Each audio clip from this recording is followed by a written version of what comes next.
Selamat datang di channel ini. Kalian pernah nggak sih ngerasa ragu sama diri sendiri saat mau tampil di depan kelas atau harus berbicara di depan umum?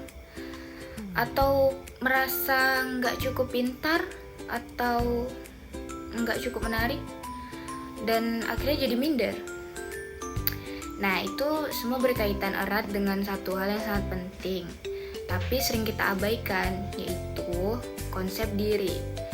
Dan lebih dari itu, konsep diri ternyata juga sangat berpengaruh loh terhadap retorika, yaitu cara kita berbicara dan berkomunikasi dengan orang lain. Hari ini kita akan bahas tuntas tentang apa itu konsep diri, apa saja pembagiannya, bagaimana konsep diri memengaruhi prestasi belajar, dan yang terakhir yaitu bagaimana konsep diri berhubungan dengan kemampuan retorika. Baiklah, langsung saja kita ke materi yang pertama, yaitu apa itu konsep diri. Konsep diri adalah bagaimana kita melihat, menilai, dan memahami diri kita sendiri. Ini mencakup perasaan kita terhadap siapa kita, apa yang kita mampu lakukan, dan bagaimana kita memposisikan diri di tengah masyarakat. Sederhananya, konsep diri adalah identitas batin kita. Misalnya ketika kamu bilang ke diri kamu sendiri, aku pintar, aku mampu mengerjakan ini. Itu berarti kamu punya konsep diri yang positif. Tapi kalau kamu berpikir, aku nggak bisa, aku selalu gagal. Nah, itu bisa jadi tanda kalau konsep diri kamu sedang negatif.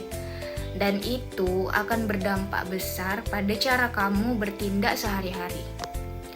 Nah, materi yang kedua yaitu pembagian konsep diri. Konsep diri ini punya beberapa dimensi dan semuanya itu penting.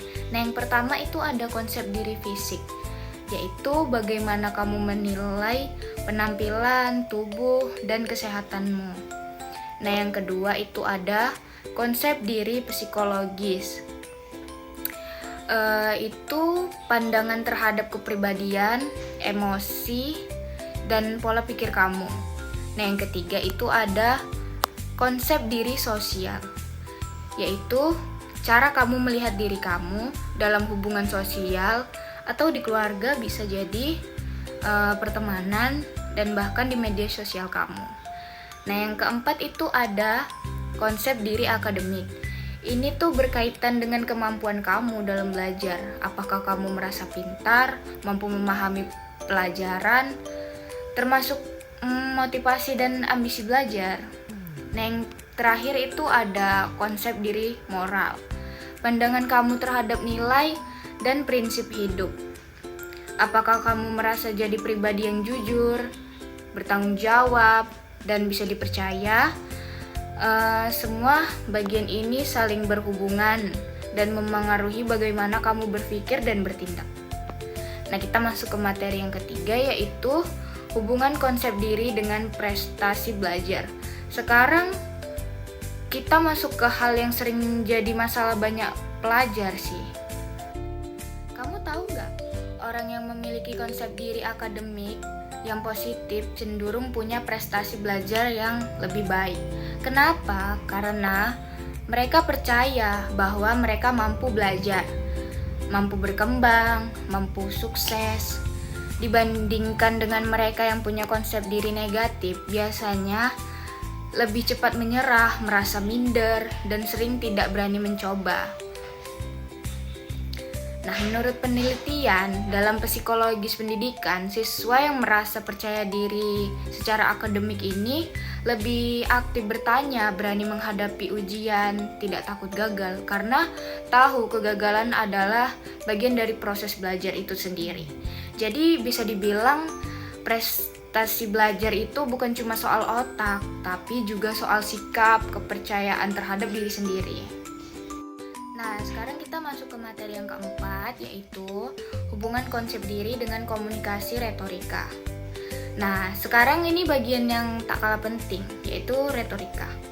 Retorika adalah seni berbicara, seni menyampaikan pesan secara persuasif dan meyakinkan. Kamu mungkin pernah melihat orang yang berbicara di depan umum dengan sangat percaya diri, jelas, dan bikin semua orang itu tertarik dengernya kan. Itu adalah bentuk retorika yang baik, tapi semua itu tidak bisa terjadi kalau konsep diri itu lemah. Hubungan antara konsep diri dan retorika itu sangat erat. Kenapa? Karena kepercayaan diri itu memengaruhi cara kamu berbicara. Orang yang yakin pada dirinya akan berbicara lebih tegas, ekspresif, dan tidak ragu. Konsep diri ini membentuk kredibilitas atau etos kamu sebagai pembicara. Orang lain akan lebih mudah percaya dan menghargai kamu kalau kamu itu juga menghargai dirimu sendiri. Konsep ini memengaruhi keberanian untuk mengekspresikan ide dan pendapat. Orang dengan konsep diri positif akan berani menyampaikan gagasan meskipun berbeda dengan orang lain. Nah, retorika itu bukan cuma kata-kata, tetapi juga soal energi, ekspresi, dan keyakinan. Dan semua itu bersumber dari konsep diri. Jadi, teman-teman, bisa kita simpulkan bahwa konsep diri adalah pondasi dari segala tindakan kita. Ia memengaruhi bagaimana kita belajar, bagaimana kita berpikir, dan bagaimana kita berbicara. Orang yang punya konsep diri positif akan lebih mudah sukses, baik secara akademik maupun dalam komunikasi. Dan retorika yang efektif tidak akan pernah bisa dibangun tanpa konsep diri yang kuat. Nah, kalau kamu ingin menjadi pribadi yang lebih percaya diri, lebih berani berbicara di depan umum, dan sukses dalam belajar, mulailah dari memperbaiki konsep dirimu. Bangun kebiasaan positif, ucapkan hal-hal baik tentang dirimu sendiri, dan teruslah berkembang. Share video ini kalau kamu merasa kontennya bermanfaat. Sampai jumpa di video selanjutnya.